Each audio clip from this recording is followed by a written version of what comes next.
सल्ले अला नबीना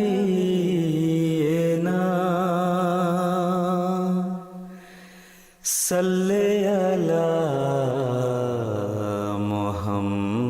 मुहम्मदिन सल्ले अला नबीना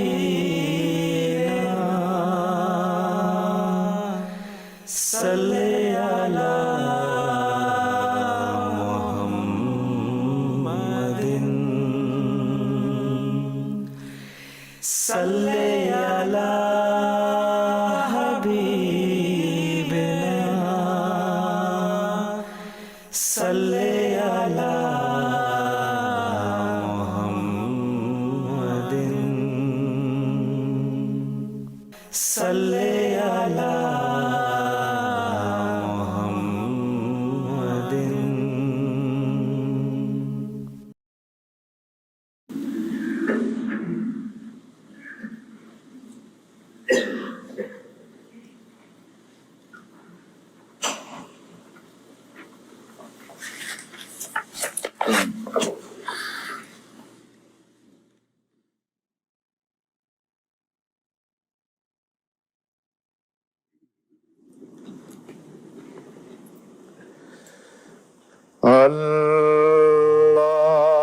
الله أكبر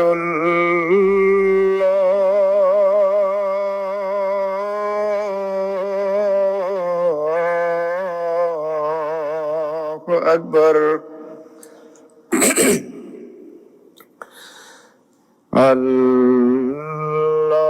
الله أكبر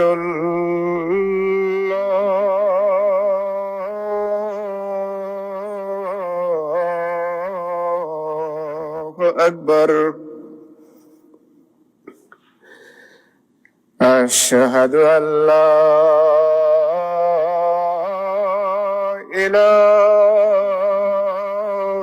إله إلا الله أشهد أن لا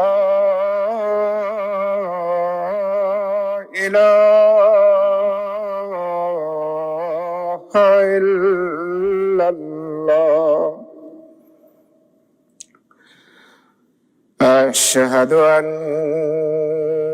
محمدا رسول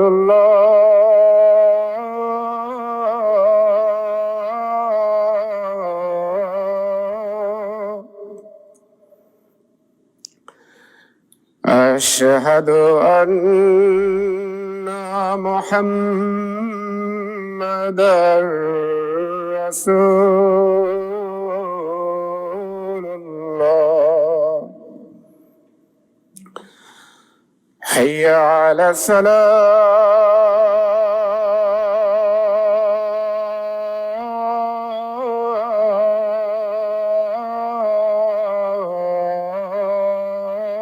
الصلاة حي على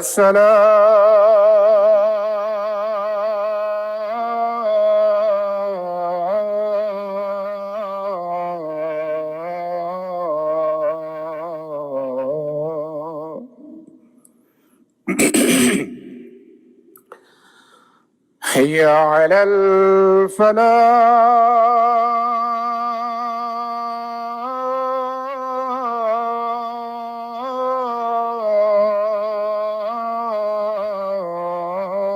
الفلاح حي على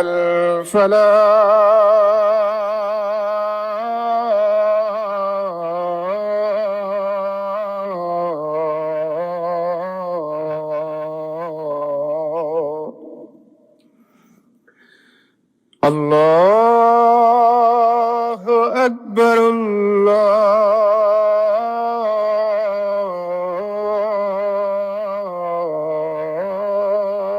الله أكبر لا إله إلا الله.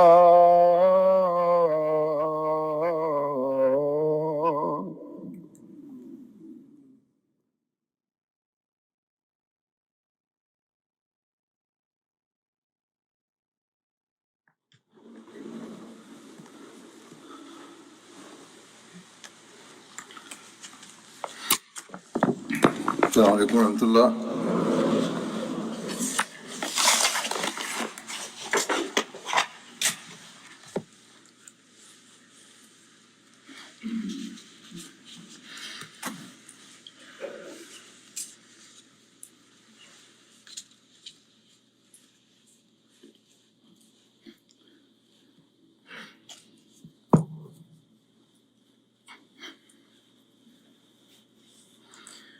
أشهد أن لا إله إلا الله وحده لا شريك له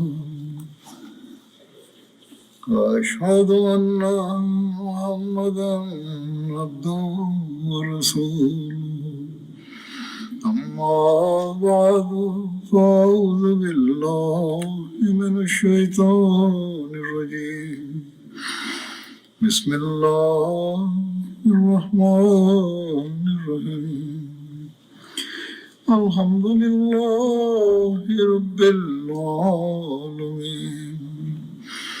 الرحمن الرحيم مالك يوم الدين إياك نعبد وإياك نستعين اهدنا الصراط المستقيم صراط الذين أنعمت عليهم غير المغضوب عليهم ولا الضالين.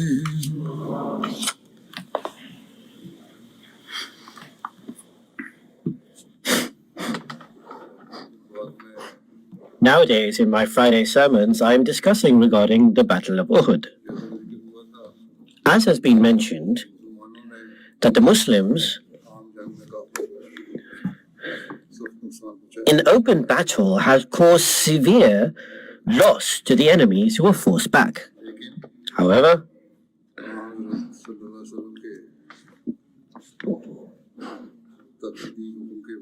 despite the clear instructions of the Holy Prophet, peace and blessings of Allah be upon him,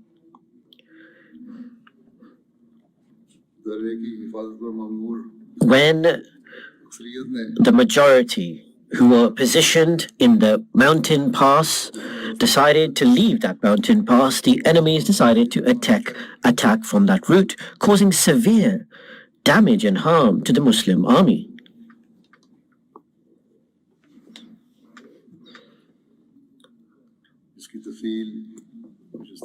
The details of this is as follows.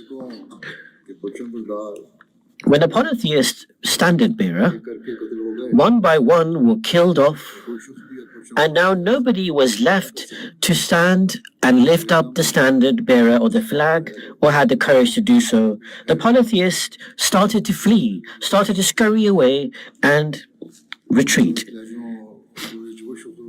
The women who previously were beating the drum or the type of duff and singing spiritual songs of motivation now threw it all down and ran away. The Muslims saw the polytheist army running away and pursued them and started collecting the spoils of war. Now the group of archers, who the Holy Prophet, peace and blessings of Allah be upon him, had positioned them on the mountain pass, giving them the command that in every circumstance, never leave this position. Those archers now left there to collect the spoil of wars, is what is narrated. The Messenger of Allah, peace and blessings of Allah be upon him, had appointed the leader of this archer, Hadrat Abdullah bin Jubair, had been admonished that do not leave this place. He tried to tell them not to leave, but they did not listen. They said the enemies have now been defeated. What will we do now staying here? Saying this group of archers dismounted the mountain and started collecting the spoils of war. most of them had left their place. However, Hazrat Abdullah bin Jubair, the leader of this group of archers, and a few companions remained firm in their position. They were probably less than 10 in number. They said to the people who were going down the mountain pass, I and we will not disobey the instructions of the Holy Prophet. This is what the leader of this group said. Many of the historians and biographers mentioning the archers who left the mountain pass said that they were hurried to get the spoils of war. And this is why they insisted that everyone else is collecting the spoils of war, so why should we be left behind? Whereas their leader, or Amir, Hazrat Abdullah bin Jubair, was trying to stop them from fleeing and said that we have been instructed by the Holy Prophet, peace and blessings of Allah be upon him, that whatever happens, do not leave this place, so we must not desert our position. However, the majority of this group did not agree with this opinion of the leader, and in order to collect the spoils of war, decided to dismount the mountain. This is what the majority of the historians have written. In the books of hadith and commentaries of tafsir, this is also what has been said. These companions, in a rush to get the collect the spoils of war, had left this mountain pass. In Surah Al-Imran, the chapter of the verse of the Holy Quran in 100, this is also mentioned in this verse of the Holy Quran, that there are some amongst you who do incline towards the world, and there are some amongst you who actually incline towards the life to come. Giving the commentary of this, the majority of interpreters and commentators in the exegesis said that many of the companions were in a rush to collect the spoils of war.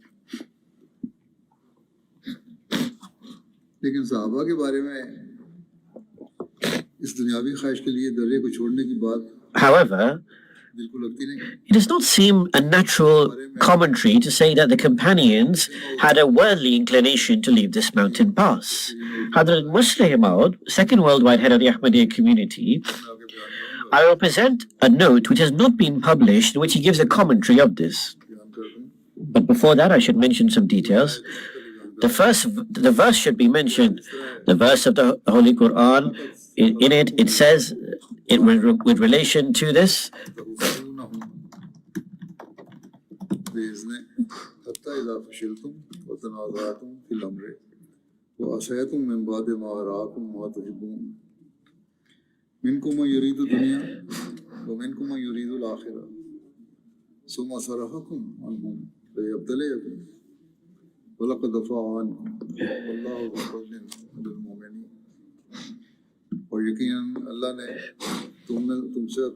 and surely Allah fulfilled His promise when you were not following His command, and when you showed cowardice, and you started quarreling over the original command, and despite this you decided to disobey.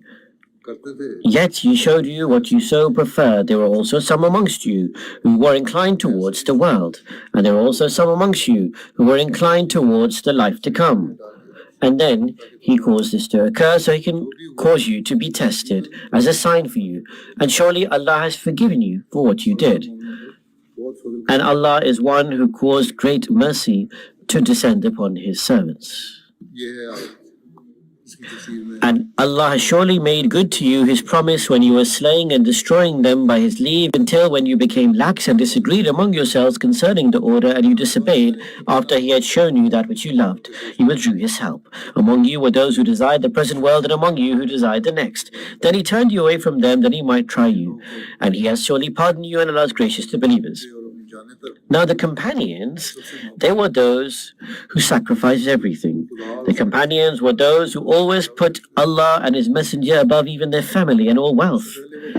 And they had already given up all their wealth in the way of Allah. They were so desirous of shahadat or martyrdom, as has been mentioned in so many incidents, that they wanted to go out in battle in order to become shaheed or martyrs.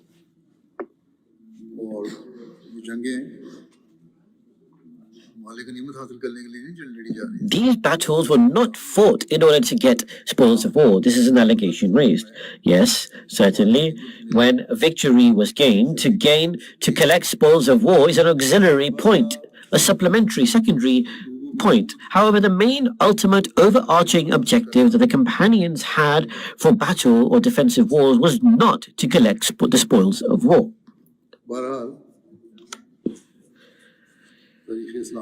Anyhow, in the history of Islam and in the biography and history of the life of the Holy Prophet, peace and blessings of Allah be upon him, the biographers, the historians, or those who are the commentators or the exegesis or the commentaries or the understanders of the hadith, it seems that they were perhaps mistaken.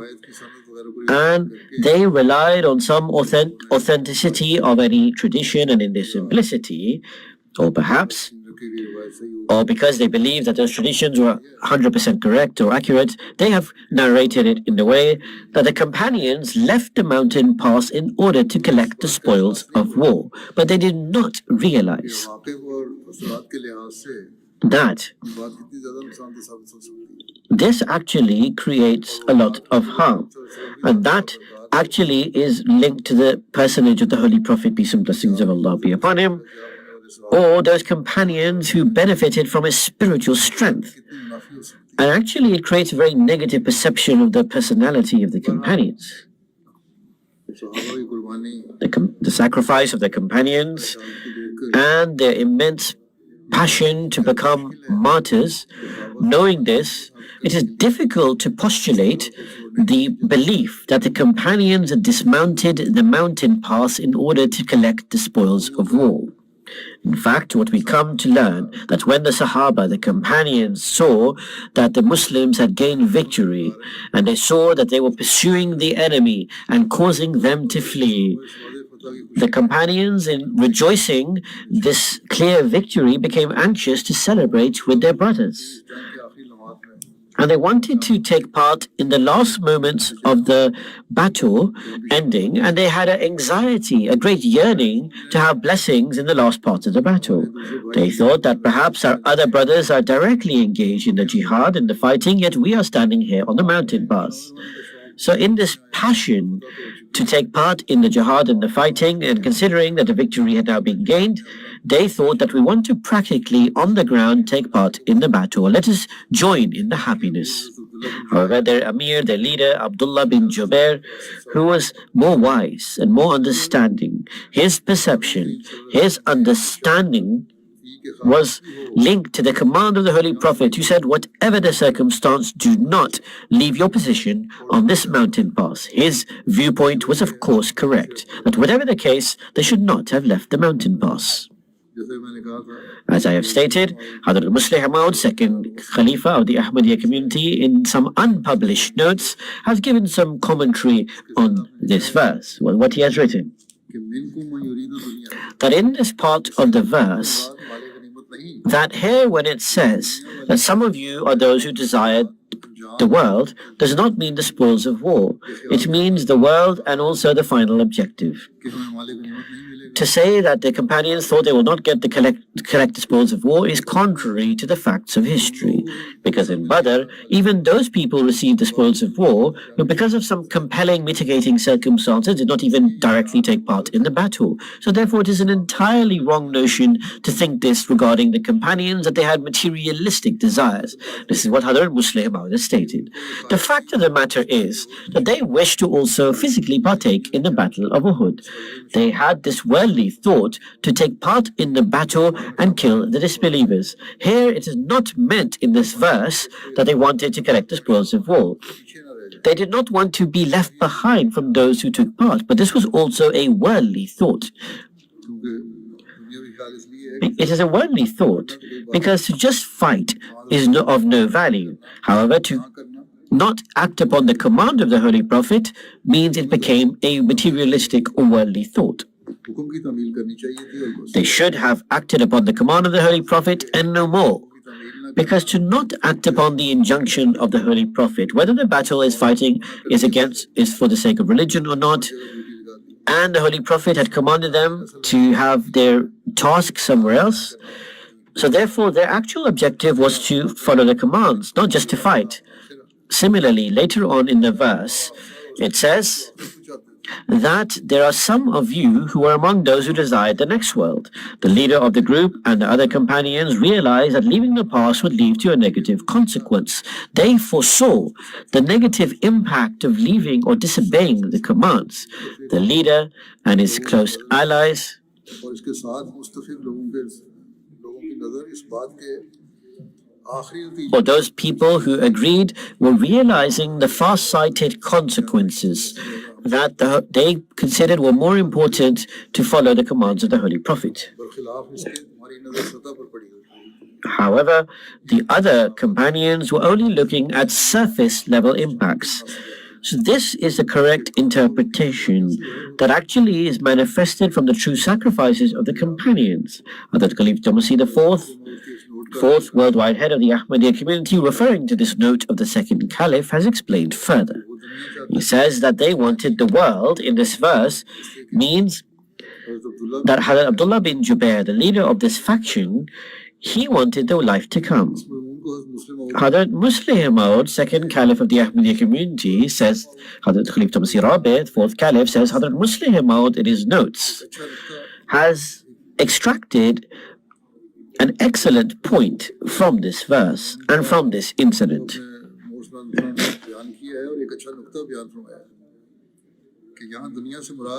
Here, people who say that they wanted the world meant that they wanted the spoils of war is not a correct interpretation. They were looking towards temporary victory. The world here in this verse actually means that the matter that had been already manifested, that is the apparent victory, is what they were observing. Abdullah bin Jubair, Hazrat Abdullah bin Jubair, may Allah be pleased with him, he was looking at the world to come.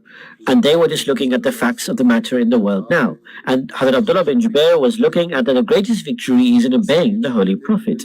And so he desired that ultimately the Holy Prophet and Allah should be pleased. And this temporary pleasure, which manifests itself just in a short term, are actually of no value and are meaningless. Our true piety and goodness is to acquire the pleasure of Allah.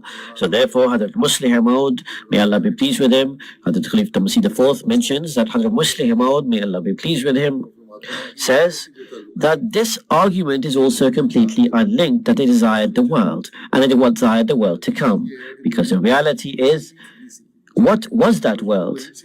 That is also an astonishing thing in itself. They left the mountain pass. They would have ran from the mountain pass, those companions. And that by then, the spoils of war would have been shared already. To say that they wanted to rapidly come and take part, why, as the Holy Quran has states, that you should have husn zan, you should think good about other people. They must have gone because people were celebrating the victory of the battle. They were rejoicing. They are standing next to the Holy Prophet. They would have been congratulating one another. So they probably would have thought they wanted to not remain behind from this scene. So this is exactly according to the human nature, where some people are celebrating something really happy and rejoicing. People want to congregate in that same place. Hazrat Khalif Masih IV says that here as well, when we see some good news being celebrated, then people do not come here to collect the spoils of war. They come here because they want to join in a celebration. So according to Hazrat Khalif Masih IV, they were seeing everyone celebrating near to the Holy Prophet, enjoying, taking delight, being happy around the Prophet. They are seeing the fulfillment of the promise of Allah, yet we are here alone. So let us go and join them.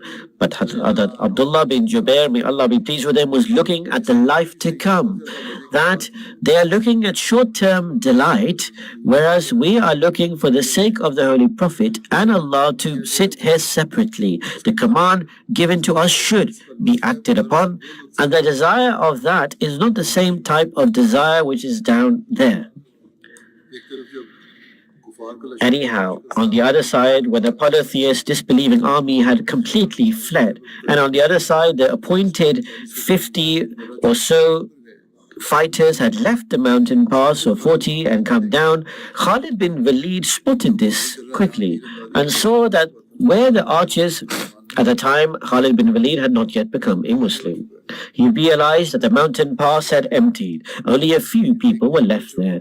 Seeing this, he took Ikramah bin Abu Jahl and with his group of cavalry, पहाड़ी पर पहुंचकर he reached to this mountain pass and attacked these few companions, these few archers who were left. हमला इतना शदीद था Their attack was so ferocious that in one attacking maneuver, they were able to kill Abdullah bin Jubair and his companions.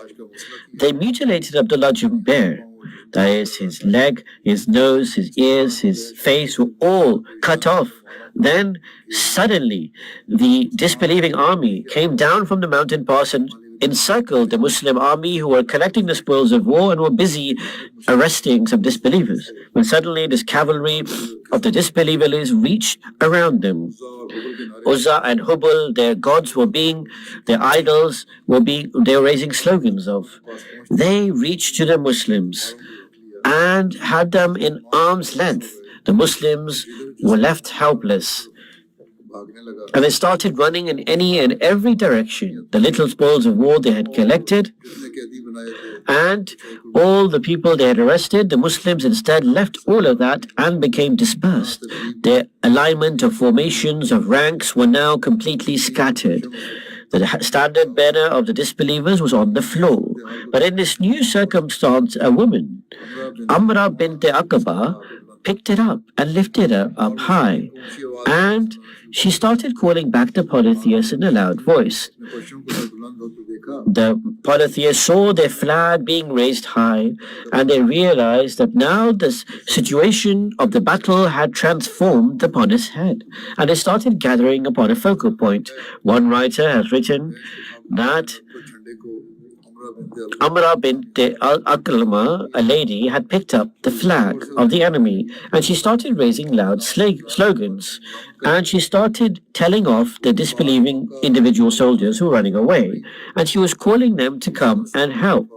So the defeated disbelievers now once again regrouped in the field of Uhud, and they had encircled the Muslim army. The Muslim army had disarrayed, completely gone into disarray. They had no alignment of their formation of ranks. On this day, a large number of Muslims were martyred. When the first victory occurred, after this had transformed into a state of type of defeat. One writer depicting the scene of this occasion said the Muslims, after the mistake of the archers leaving, had lost their ground and organization and no longer had a focal point. And they no longer, and in a state of helplessness, started killing each other by accident because they didn't realize who was who. They did not know where they should go. And particularly after the announcement of the disbelievers that Muhammad, peace and blessings of Allah be upon him, had killed, it was a great test.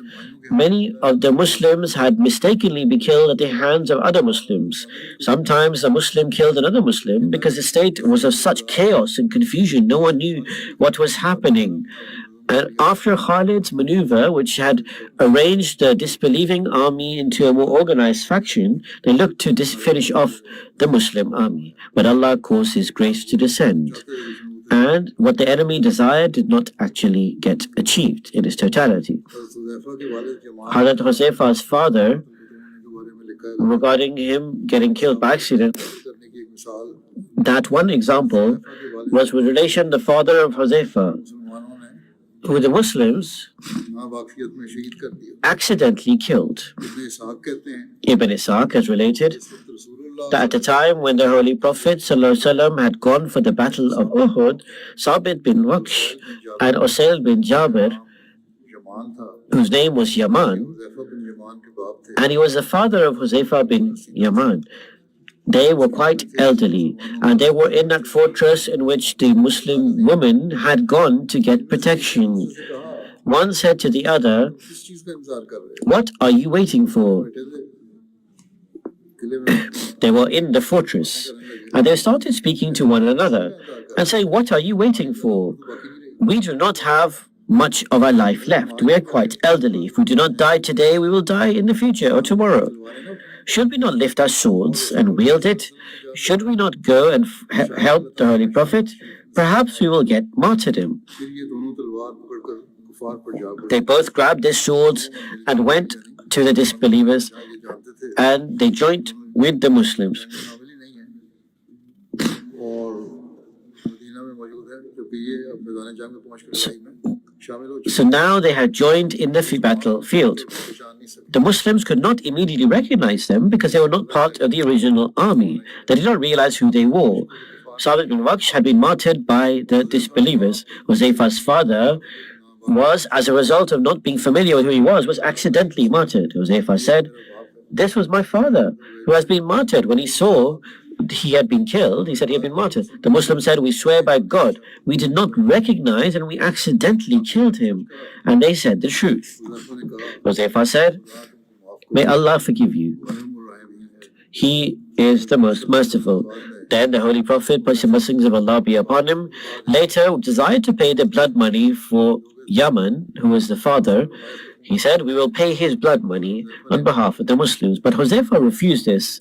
He refused to take any blood money. And he said, "I forgive the Muslims." Through this, his rank and reputation increased exponentially in the eyes of the Muslims. Hazrat Hamza was also martyred in this battle. His incident has also been related. Umair bin Usaq has related that on the day of Uhud, Hazrat Hamza bin Abdul Muttalib with two swords was fighting right in front of the Holy Prophet and said, "I am Astullah, the lion of Allah." Saying this, sometimes he would wield his sword in front and sometimes behind. He was in this state when he slipped and fell. Wahshi Aswad, a person, saw him. Abu Osama said he grabbed his spear and martyred him. Hadar Mirza Bashir Ahmed has written in relation to this that Hazrat Hamza, who in addition to being the real paternal uncle of the Holy Prophet was also his foster brother, fought very valiantly. Wherever he would turn, the ranks of the Quraysh would be torn apart. However, the enemy also lay in ambush of him. Jubair bin Mut'im had especially brought along an Abyssinian slave by the name of Wahshi and promised to free him on condition that he should find some way to seek revenge. To seek some revenge and slay Hamza, who had killed Taima bin Adi, the paternal uncle of Jubair, on the occasion of the Battle of Badr. As such, Wahshi hid somewhere and lay in ambush of him. When Hazrat Hamza attacked someone and passed by this place, the assassin took good aim and threw his small lance below the navel, which immediately penetrated the body and came out the opposite end of his body. Hamza staggered and dropped to the ground, but mustered the strength to stand up again and endeavored to make a leap towards Wahshi, but stumbled to the ground and gave his life. Thus, a very strong pillar of the Muslim army was shattered. When the Holy Prophet, peace and blessings of Allah be upon him, was informed that Hamza had been murdered, he was saddened. It is said in the narration that after the Ghazwa, the expedition of Taif, when the killer of Hamza came before the Holy Prophet ﷺ, although the Holy Prophet had forgave him, due to his love for Hamza, the Holy Prophet instructed that Wahshi should not come before him. Wahshi at the time decided in his heart that until he used the same hand by which he martyred the uncle of the Messenger of Allah to slay a great enemy of Islam, he would not rest. He had become a Muslim. His mindset had completely transformed. So in the Khilafat or Caliphate of Hazrat Abu Bakr, in the Battle of Yamama, he fulfilled this vow by slaying Musaylama Kadhab, Musaylama the false claimant of prophethood. Hazrat Hamza's body was also mutilated. It is said that when Sufyan's wife Hind, on the day of the Battle of Uhud, came to get revenge for her father who had been killed in the Battle of Badr, who was killed after contesting Hazrat Hamza, and said that if I get the occasion, I would mutilate Hazrat Hamza. When this happened and Hazrat Hamza's tribulation occurred, the polytheists started mutilating the dead bodies of the Muslims and completely disfiguring their faces, cutting their nose and ears and eyes. One part of the liver of Hazrat Umza was eaten by Hind or bitten it, but when she could not chew it, she threw it away. The Holy Prophet came to know of this incident, and the Holy Prophet ﷺ said, Allah has always made the fire forbidden to have anything of Hazrat Hamza. Hazrat Hamza, when he came to the corpse of, or the Holy Prophet came to the corpse of Hazrat Hamza, and the emotions that he expressed and the glad tidings he gave, it is said that the Holy Prophet, peace and blessings of Allah be upon him, when saw the corpse of Hazrat Hamza, when the Holy Prophet saw this, he said, "O Hamza, there is no tribulation that has befallen me as this tribulation. I have never saw a more distressing incident than now." Then he said, "Gabriel has come and said to me that Hamza bin Abdul Muttalib has been written in the seventh heavens by Allah as a lion of Allah." The second caliph of the Ahmadiyya Muslim community, Hazrat Muslim Maud, says that amongst the fierce enemies of the Holy Prophet was a Hind lady who was so hard-hearted and so ferocious against the Muslims that on the Battle of Uhud, she would incite against the Muslims with couplets that go and attack the Muslims. And at a perilous circumstance, when a perilous incident occurred for the Muslims, she said, "The uncle of the Holy Prophet, whoever brings his liver to me and disfigures his nose, his face, and his ears, I will reward them." So therefore, this is what happened to the corpse of the Holy Prophet.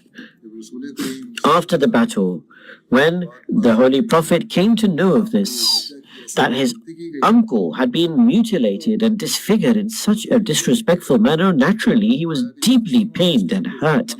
And he said, "As the enemy have done this, I will also treat them in the same way."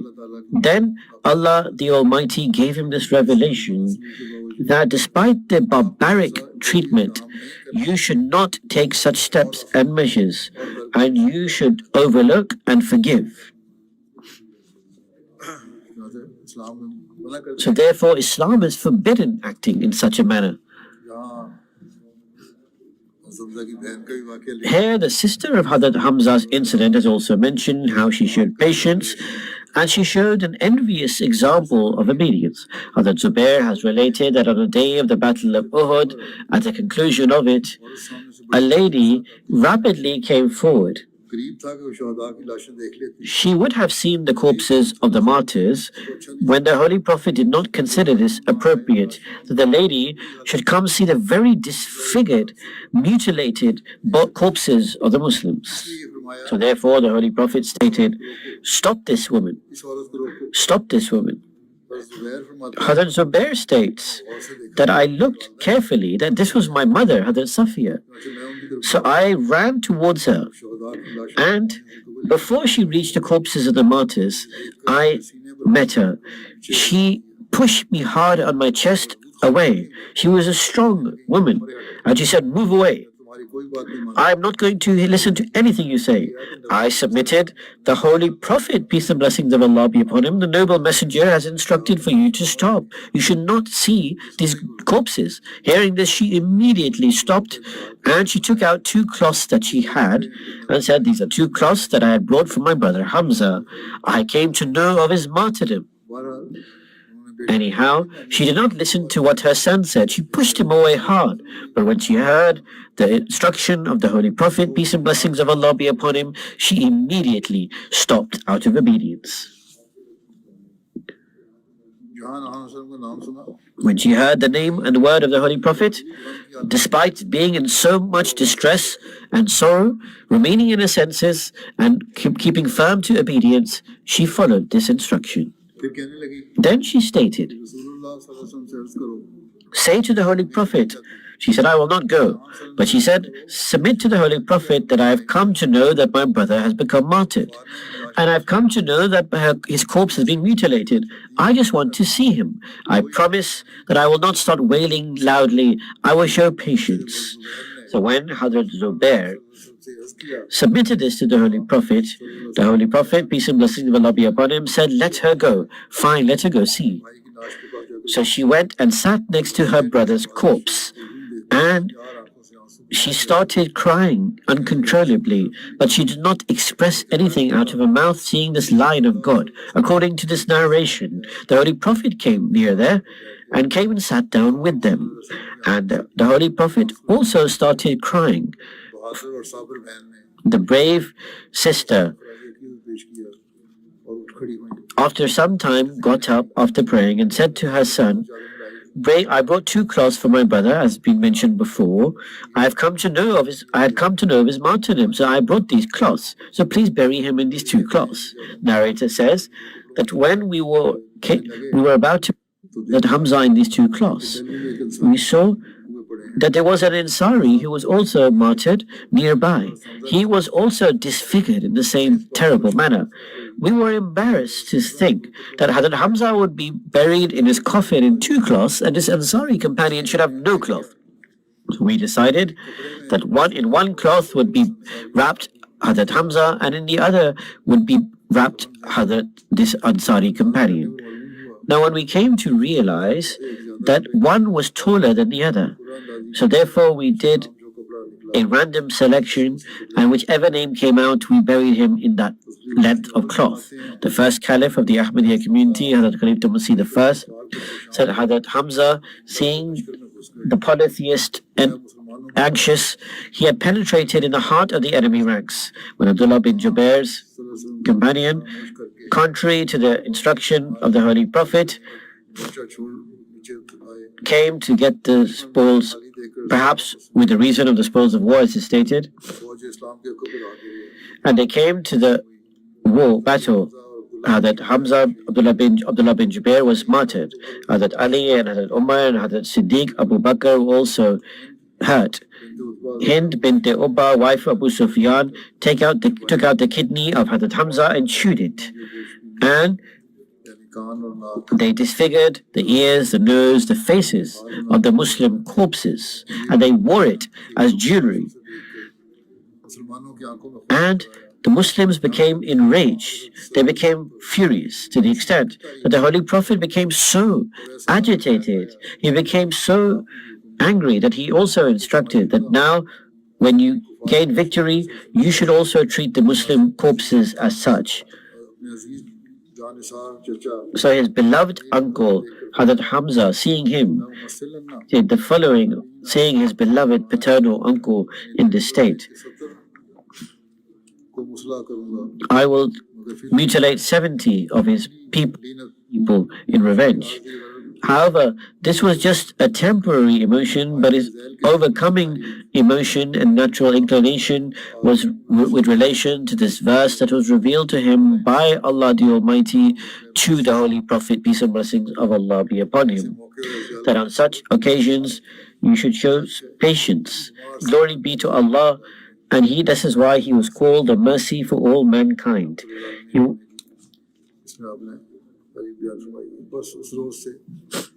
So from that day, the first Khalifa says, to mutilate the dead corpses, the tradition of it, which was ended. And this was actually prevalent in all the cultures and traditions, but Islam forbade it at that moment. And only Islam had the pride of forbidding it in this manner. The Muslims were inflicted with the greatest harm. And Abdullah bin Jubair, however, there was also a great benefit, that the Jewish enmity and the polytheists' enmity and the hypocrisy all became clear and manifest now. The second Khalifa, Hazrat Muslim Maud, states, amongst the fierce enemies of the Holy Prophet was a lady called Hinda. In Urdu it is Hinda, but actually the name is Hind, who was so fiercely, staunchly an opponent that on the day of the battle, she would sing couplets to try and incite the enemy to kill the Muslims. And when a very perilous circumstance occurred upon the Muslims, she said, whoever to Hazrat Hamza, who is the uncle of the Holy Prophet, extracts his liver and brings it to me and disfigures his nose and his mouth, I will give them a reward. So Hazrat Hamza's corpse was treated in exactly this manner after the battle. The Holy Prophet, peace and blessings of Allah be upon him, learnt of this occurrence that his uncle had been mutilated and disfigured in this way. So naturally he was severely pained and said, when the enemy treated our people in such a barbaric manner, we will also treat them in this way. Then the revelation came from Allah the Almighty that despite their cruel treatment, you should not take such measures and you should overlook and have mercy and forgiveness. God willing, details of the battle will continue in a future sermon.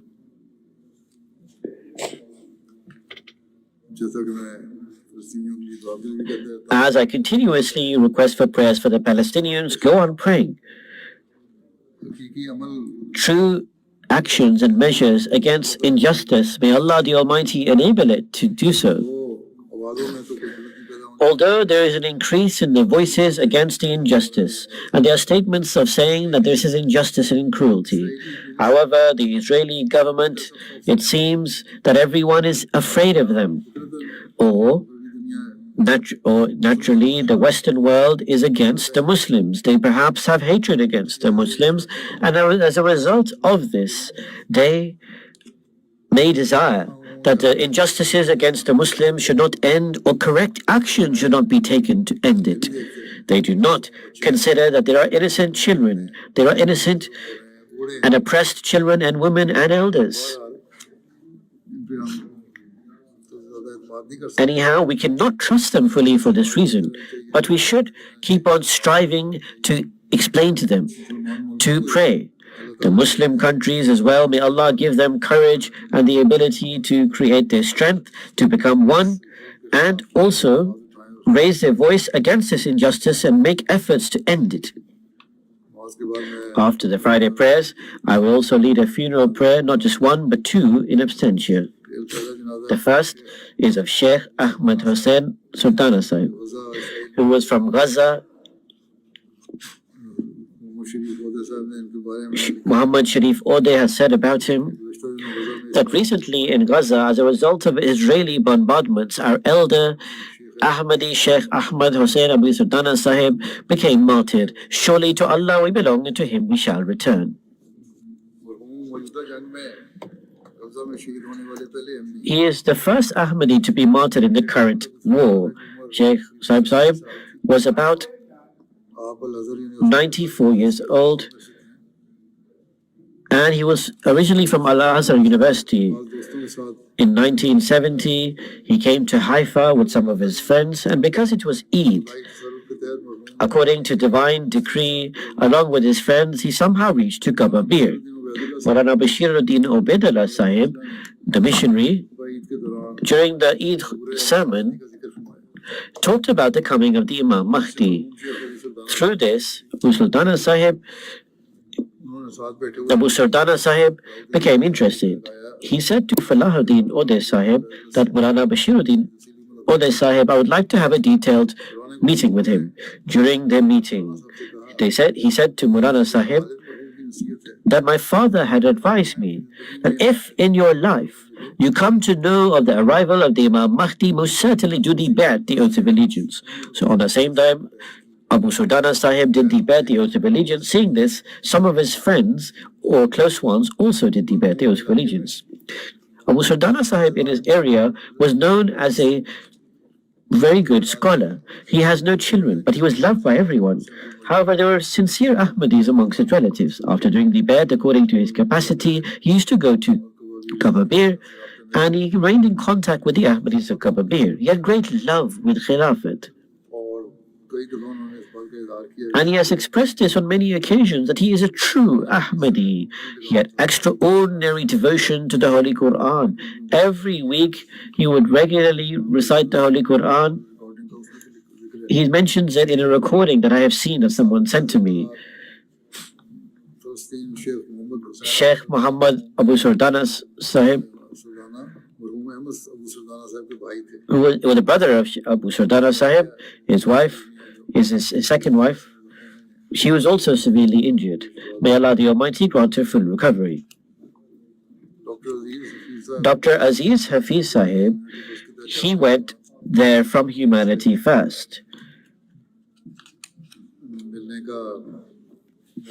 And he had an opportunity to meet Abu Sultana Sahib. He said, when I went to meet Abu Sultana Sahib, he tried to get up out of respect for me. So I said, please stay seated, stay seated. And he became very emotional.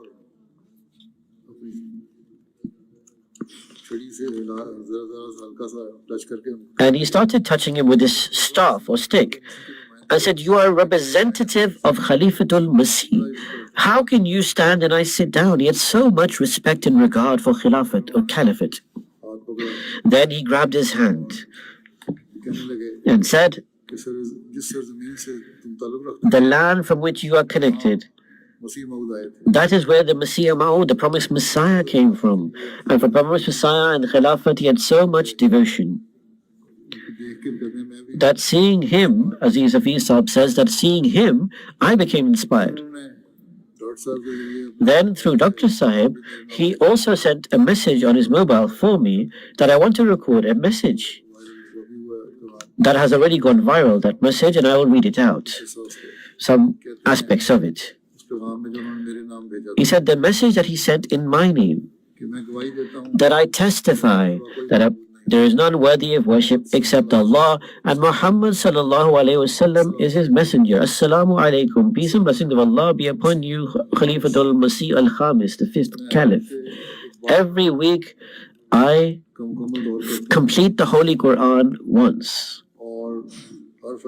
And at every Fajr morning prayer, I pray for you. O my Khalifa, O Caliph, assist me, help me. I am in a very difficult situation and tribulation. Then he says, what does the world want except for the truth? Then he says, I fulfill your every instruction. Then he says, what does the world need except for the truth? It is very difficult to fight in the way of Allah, but I am resolute for this. In the 1948 battle I took place, I also served as a commander in 3 of the battles, and we became homeless.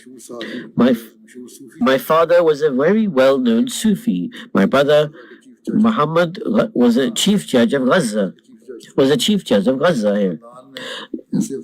There are such individuals in my family who cause me anxiety for their reformation and guidance. Please pray for me. Then he says, in this district, I only have a few allies. He mentioned some of their names. They are like children to me. Tariq Abu Dayya is one of them. I have no children, he says. Then he later prays that may Allah grant you blessings. I would like to express my thanks and gratitude. And I would like to reassure you that until the day of judgment, until I meet my Creator, I will keep on rejuvenating my bet, my pledge of allegiance, and I reassure you I am a true Ahmadi. Apart from the belief in Ahmadiyyat, I have no other belief. There were some opponents who said that he was not an Ahmadi, and you are saying he's an Ahmadi, but his recorded message is there, present. Perhaps those opponents are now silenced. May Allah the Almighty continuously elevate his ranks and also grant his wife full recovery. May Allah accept his prayers for the sake of the Palestinians, and may peace be established in those lands, and may they also be enabled to accept the promised Messiah and Imam Mahdi. The second funeral is of Usman Ahmad Kakoria Sahib of Kenya. He passed away recently. Surely to Allah we belong, and to Him we shall return. He served a long period of time, over many decades, the Ahmadiyya Muslim Jamaat. He was born in 1932. In the 60s, he was introduced to the Ahmadiyya Muslim community, an elderly Arab Ahmadi, Salim Hafiz Sahib. Through him, he was introduced to the Ahmadiyya Muslim community. After this, through Maulam Roshan Deen Sahib, missionary of the Ahmadiyya community, in 1964, he took the oath of allegiance, the Bayt, and he entered into the Ahmadiyya Muslim community. And until the very end, he excellently fulfilled his pledge of allegiance. He remained attached to the Department of Education after the independence of Kenya. He was the first principal of the school there. And then there was another polytechnic college. He also became the first indigenous principal and had the honor of doing so. And he would often recall this point. He then retired in a senior position from the educational department. In Swahili language, he had the honor of translating some important literature. In the Nairobi Ahmadiyya Muslim community, he had also the first indigenous local president. And also, he's amongst the pioneer Musian of the Kenya Ahmadiyya Muslim community. He was the possessor of many qualities, a very principled individual. Until his elderly age, he was regular at Tahajjud, the pre-dawn voluntary prayer. He never showed slackness in giving chanda or alms to central missionaries and devotees. He had great respect towards. If any Ahmadi spoke inappropriately against any central missionary or office bearer, he would immediately tell them to stop. In fact, he would severely be displeased with this and tell the person to stop. He would admonish that, look, it is these people who introduce you to the light of Ahmadiyyat. You have been able to be introduced to Ahmadiyyat, and these people helped you. Otherwise, you are in ignorance. So therefore, these people have a favor upon you and a favor upon your future generations. So do not speak ill against them. So these were his morals. Our missionaries and our new people who go there, the new people who go there newly, they should also establish the highest moral standards. They should become an example for the locals and indigenous population wherever they are. He also had a great quality of hospitality. His almost entire family is connected to the Ahmadiyya Muslim community and is serving in some capacity. One of his children, Abdul Aziz Bakoria Sahib, is serving as the Sadr Majlis Ansarullah, president of the Elders Auxiliary Organization of Kenya. May Allah elevate his rank, grant him forgiveness and mercy, and enable his progeny and children to continue in his good and pious ways.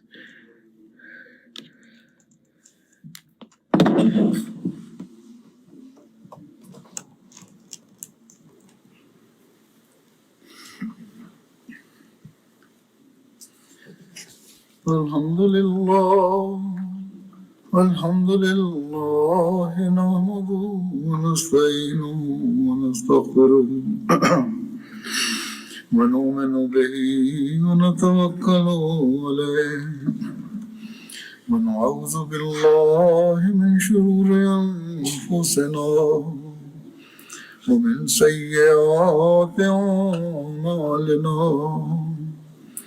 من يهده الله فلا مضل له ومن يضلل فلا هادي له ونشهد أن لا إله إلا الله ونشهد أن محمدا عبده ورسوله عباد الله رحمكم الله إن الله يأمر بالعدل والإحسان وإيتاء ذي القربى وينهى عن الفحشاء والمنكر والبغي يعظكم لعلكم تذكرون